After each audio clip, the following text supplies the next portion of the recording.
nome é Paulo Sérgio de Camargo, sou especialista em linguagem corporal e neurociências.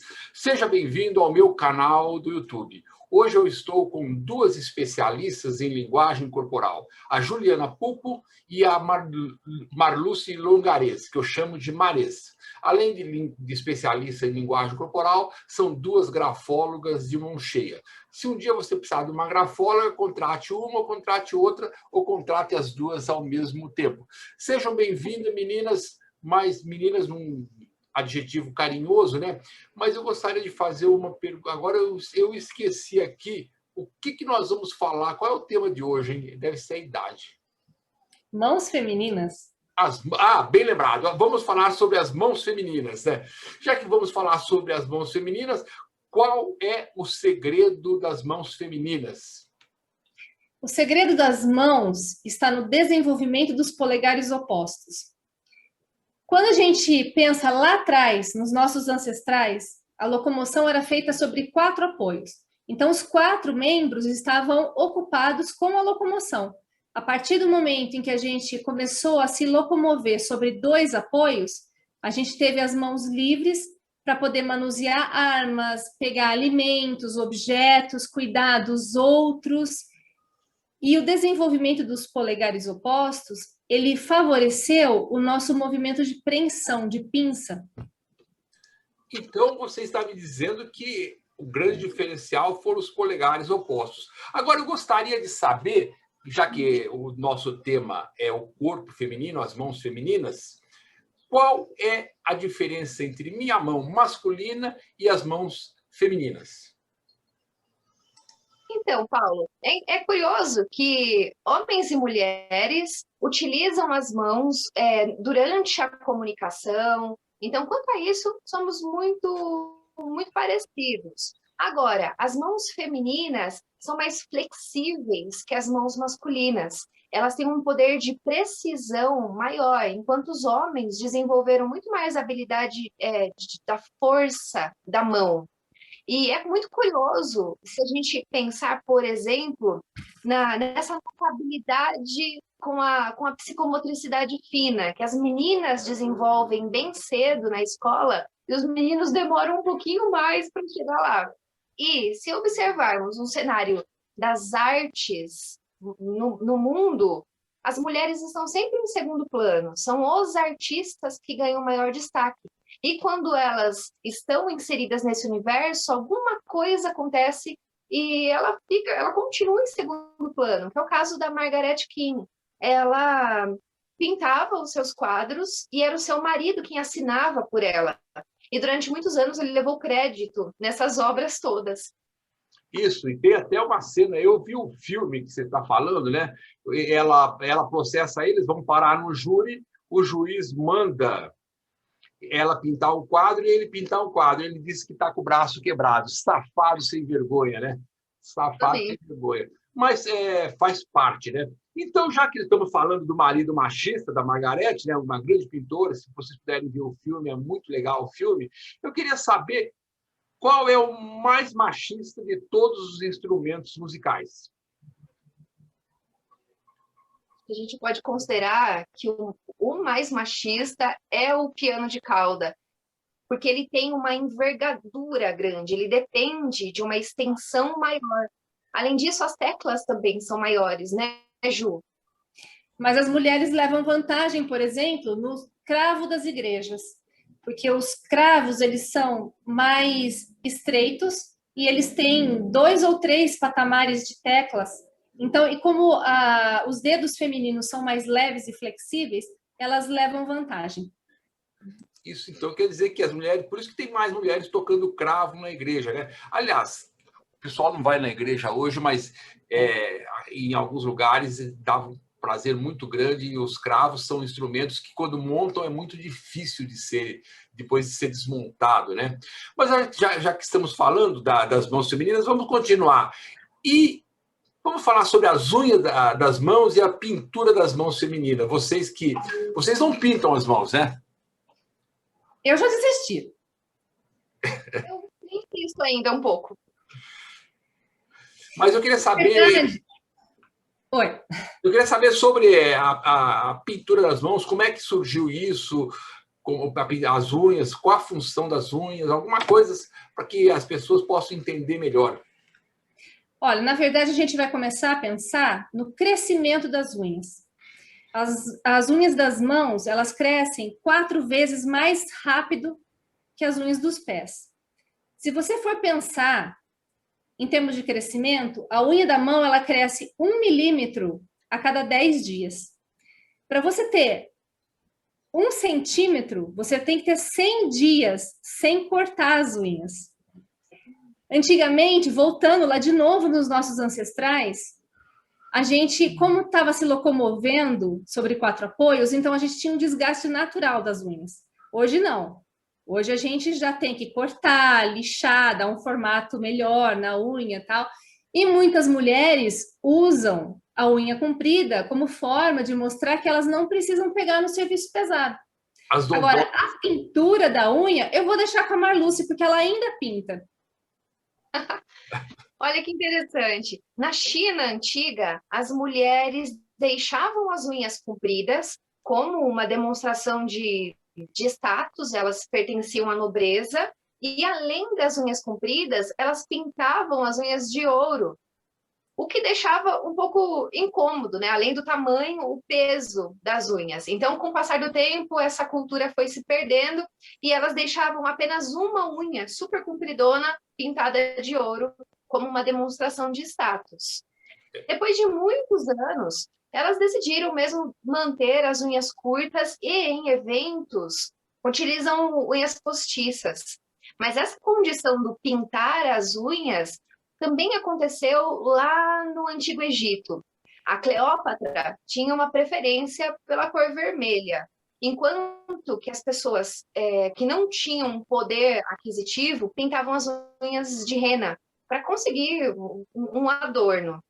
Agora, olha que interessante, até o século XIX, mais ou menos, essa condição, pelo menos no universo ocidental, essa condição do pintar as unhas não surgiu com ênfase. No máximo, as mulheres passavam um óleo, lixavam, elas poliam as unhas com tirinhas de couro.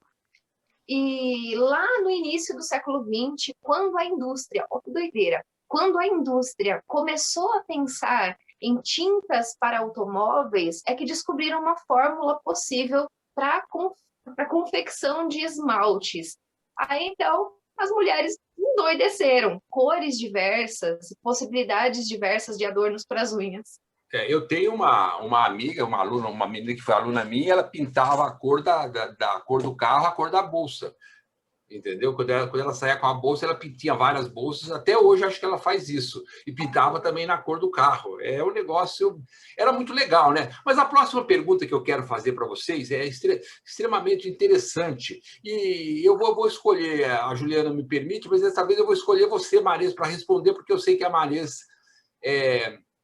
dá aula, deu aulas. Qual é a importância das mãos para a professora, para o professor?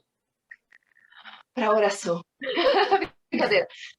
O professor utiliza as mãos como uma espécie de extensão da informação que ele deseja comunicar. Então, se ele precisa setorizar ideias, ele diminui a carga cognitiva, mostrando, apontando aquilo que ele deseja. Então, eu quero falar sobre as 3 pessoas mais importantes. Primeiro, fulano de tal. Segundo, outro indivíduo.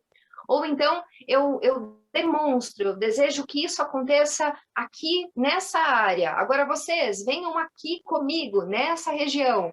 Então, eu consigo apaziguar o que está ao meu redor e, de repente, se transforma até num costume, né? Nós que somos professores estendemos esse falar com as mãos para fora da sala de aula. O mais importante é diminuir a carga cognitiva daquilo que está se comunicando. Isso é muito importante porque ninguém ensina você isso. São Paulo tem 3 pontos turísticos: Praça da Sé, Rio Tietê e a Catedral. Vejam só que a carga de informação é melhor passada. E o aluno que já está sob estresse e não tem, quando você define com as mãos, ele tem um aprendizado muito muito melhor. Mas então, já que nós falamos, você tocou na ponta, vamos falar um pouco sobre gesto das mãos. Alguns gestos sobre as mãos. O mesmo gesto é igual para todo mundo? Não, depende da cultura. Como Por assim? exemplo, se eu fizer esse gesto aqui, colocar o meu indicador no meu olho, assim... Eu acho que você está olhando para mim. Você está de olho em mim. Você é casado, hein? Cuidado. Aqui no Brasil, eu estou de olho em você. Isso, perfeito. Mas, se eu for fazer isso na Arábia Saudita, eu estou chamando a pessoa de estúpida. Então, toma cuidado. Por isso que alguns especialistas no mundo, quando o diretor da empresa vem, ele tem aula de linguagem corporal. Sim. Continue, por favor.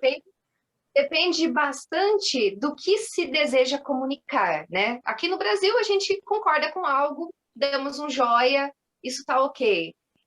Mas em algumas regiões do planeta, isso pode ser absolutamente ofensivo por conta de uma sugestão, de uma associação a um falo ereto. Então, em algumas regiões, é absurdamente ofensivo. Agora, para nós, podemos contar coisas a partir do dedo mínimo, enquanto os alemães começam a contar pelo polegar. Então, nós temos o nosso primeiro dedo e o quinto dedo, e os alemães, primeiro dedo, quinto dedo. E olha que curioso, acredito que as pessoas já devam ter visto, se não, corre atrás. Tem um filme bárbaro chamado Bastardos Inglórios. Em uma das cenas, um soldado infiltrado entre os alemães está ali para poder organizar um plano, e um dos militares alemães, de fato, o major, ele observa, ele sente que tem alguma coisa estranha, se aproxima para conversar, e o sujeito pede 3 taças para uma bebida. E aí o erro foi, a mentira foi identificada. Ele não devia nunca ter pedido 3 taças, e sim 3 taças. Como alemão. O Bastardo Inglório é o filme com o Brad Pitt, né? Muito bom, muito legal. O filme é a maneira do americano mudar a história. Mas o filme é muito legal e essa cena mostra a preocupação que Hollywood tem em estudar a linguagem corporal, que nossos publicitários não têm, mas essa não é o nosso caso. Nós estamos falando agora sobre esses gestos. E gestos ofensivos? Como é que eu posso ofender alguém com as mãos, sem bater? Quando eu quero intencionalmente, conscientemente, eu simplesmente faço isso. Mas a gente pode também, de uma forma inconsciente, transmitir a mesma mensagem. Por exemplo, se eu estou de óculos e eu quero arrumar o meu óculos, eu posso fazer isso aqui, eu posso apoiar a minha mão aqui, posso pensar assim, coçar o meu rosto dessa maneira. O Barack Obama tem uma foto que ele pergunta para ele, faz assim: conta a história que a princesa Elizabeth ela não se bicava muito com a princesa Diana, e só depois de alguns dias que a princesa Diana tinha falecido que ela foi dar uma declaração e autorizou um repórter a fazer a pergunta. E na hora que o repórter foi fazer a pergunta, ela fez assim. Então, é de forma muito inconsciente, né? Esse gesto tem outra história. Eu acho que vocês devem conhecer a história do Calígula, né? Ah, é verdade, bem lembrado. O Calígula, quando a gente vai pensar nessa história, a gente tem que voltar de novo lá nos nossos ancestrais, porque o que acontecia? Os nossos ancestrais mostravam o pênis ereto para os seus inimigos, de forma assim a intimidá-los. E quando a gente pensa no Calígula, ele fazia o quê? Ele estendia a mão para o súdito beijar, mas de forma que o súdito beijasse o dedo médio. Por que o dedo médio? Porque o dedo médio faz uma alusão a um falo ereto. Então, era uma forma dele humilhar os súditos. Isso, um falo é um pênis, né? Ereto, sendo mais direto e menos delicado como vocês, né?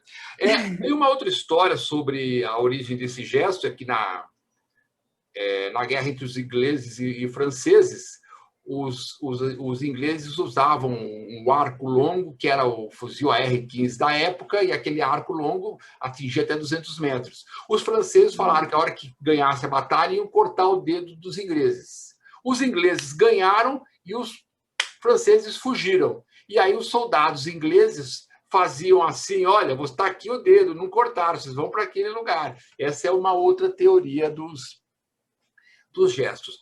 E nosso papo está muito legal. Eu queria, como último tema aqui, falar sobre, já que vocês, eu sei que vocês estão numa cruzada aí de empoderar, de fazer empoderamento feminino, de aconselhar mulheres, de fazer lives, etc. Eu queria saber como é que nós podemos empoderar as mulheres com as mãos. O que as mulheres podem fazer para ganhar poder com as mãos? Olha que interessante. Existem características naturais que durante muito tempo foram fortalecidas e que tornaram a mulher um pouco mais acuada. Então, numa situação de manifestação de opinião e pensamento, em alguns momentos, elas ficam em segundo plano, elas ficam inseguras, elas se contraem muito. A socióloga Amy Cuddy tem uma estratégia, ela pesquisou e considera que, quando as mulheres colocam as mãos na cintura, é uma posição que a gente chama de akimbo, a posição da Mulher Maravilha. Se ela fica nessa postura durante uns 2 minutos, mais ou menos, ela é capaz de elevar a testosterona no seu organismo e baixar o cortisol, o que faria com que ela ficasse mais confiante e menos estressada para poder executar suas tarefas. Além disso... Desculpe interromper, só lembrando que o cortisol é o hormônio do estresse, né? E a testosterona é o hormônio da liderança. Portanto, a mulher vai ganhar uma posição de liderança maior, né? Exatamente, exatamente. E aí ela chega na reunião de trabalho, ela coloca as pontas dos dedos em cima da mesa, ela em pé, apoia, ela aumenta a sua área corporal, o que é uma estratégia muito, muito instintiva até para os animais. O bichinho quer chamar a atenção do outro bichinho, ele quer mostrar que ele é mais poderoso. No caso dos pássaros, eles abrem as penas, né? O gorila bate a mão no peito. O que a gente pode fazer? Aumenta a sua área corporal, então, coloca as mãos em cima da mesa, junta as pontas dos dedos, estilo excelente do Sr. Burns. Essa posição, essa postura, né, do campanário, ela pode transmitir uma mensagem de liderança, de poder, de segurança. E olha que interessante, também é um autotoque, né? Isso, quando você coloca a mão na mesa, quem manda nesse território sou eu. Exatamente. Empodere-se, mulheres, né? Empodere-se. Agora, para encerrar o nosso bate-papo, está muito legal, vocês são duas profissionais muito agradáveis de se conversar, têm uma cultura vasta, tanto em linguagem corporal como em cinema, né? Gosto do cinema, tenho uma paixão muito grande por cinema. Eu, como sempre, eu gosto de testar vocês. Vou testar vocês mais uma vez de novo, again, né? Eu queria fazer um teste com vocês agora, com essas cenas que eu preparei aqui. Vamos ver o que vocês podem dizer de improviso para mim. Por gentileza, vamos lá. Esse gesto é um gesto de autotoque. Isso indica tensão, ansiedade. O investigador da CIA, o Joey Navarro, ele fala que um autotoque é um gesto de apaziguamento. É uma forma de você tentar voltar ao seu estado natural. Natural, né? Você diminuiu o nível de estresse. Numa reunião não é muito bom. E esse gesto aqui? Paulo, especialistas chamam esse gesto de bola de basquete. Repara, né? Imagina, aliás, que ele está segurando uma bola e ele manipula essa bola como quem manipula a energia. Isso demonstra um autocontrole muito grande, uma segurança muito grande. Além disso, a gente repara que ele está com os polegares apontados para cima, o que é maravilhoso em relação à liderança, a poder daquilo que está sendo expressado. Muito legal. Bola de basquete, então, meninas e meninos também, né? Serve tanto para a mulher como para o homem, né? A bola de basquete. Vamos para o próximo gesto, então, que também é outro gesto bastante interessante, além desse que nós falamos da bola de basquete. Esse rapaz, ele está estendendo a mão numa posição neutra. Quando eu estendo a mão na posição neutra, ou seja, 90 graus, eu estou querendo transmitir a mensagem de que eu sou igual a você. Existem duas outras formas de eu estender a minha mão. Com a palma da mão voltada para baixo, que indica dominação. Eu quero dominar a relação. E quando eu estico a minha mão com a palma da mão para cima, eu me submeto a você. Vamos lá, então, a próxima aqui, que já apareceu antes, né? Eu me empolgo às vezes, né? Vamos lá. É um autotoque também, esse gesto de unir as mãos. É uma posição que indica oração, que indica apaziguamento, uma necessidade de equilíbrio, de conforto.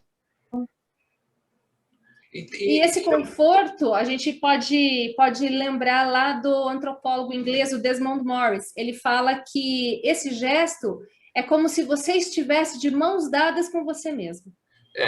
Só lembrar que o Desmond Morris é um antropólogo inglês, escreveu vários livros, entre os quais Você, A Mulher Nua e um clássico da década de 70, que é O Macaco Nu. Você pode encontrar esses livros em qualquer sebo aí. O Macaco Nu, A Mulher Nua e Você, Desmond Morris. Desmond com D mudo. E sobre esse gesto, a Marisa, há uns anos atrás eu conversei com você, Marisa, você falou que esse gesto pode ser mentira. Como é que é isso? E nós precisamos tomar um cuidado gigante com esse gesto, porque unir as mãos e ficar com elas paradas, isso indica uma coisa, é a oração, é o apaziguamento. Agora, se o indivíduo sacode as mãos, nós vamos chamar esse gesto de falsa reza. É um indicativo de mentira. É o sujeito apelando para as emoções, ele está tentando atingir você para que você entenda o lado dele, a condição dele. Um gesto perigosíssimo. E esse gesto aqui? Ai, pelo amor de Deus, isso aí depende da cultura para ser interpretado, hein? Por exemplo, se você estiver lá nos Estados Unidos e fizer esse ok, é ok mesmo. Agora, se você fizer esse gesto aqui no Brasil, você vai ter problemas. Então, não façam. Esse gesto, vou dizer para vocês, sem meias palavras. Não precisa dizer. Suspende, vamos para o próximo gesto, por favor. É um gesto de receptividade. Olha que interessante. A pessoa está com as palmas das mãos à mostra, à vista. Quando um indivíduo, no passado, ele se aproximava de um outro grupo, ele demonstrava que ele não estava armado. Então, ele apontava a palma da mão para mostrar que ele era amigo, que ele não tinha outras intenções, que ele era sincero naquilo. E, de certa forma, nós também utilizamos isso quando transmitimos verdades. Nós apontamos as mãos. E interessante também é que esse sujeito está com o polegar elevado, né? O que é uma situação de poder, de posicionamento firme. Eu tenho que chamar atenção também para o uso das joias. Quando ele está usando anel, relógio, isso mostra que ele está tentando marcar a posição social dele. É uma demonstração de status. Gostei muito. Parabéns, Zé.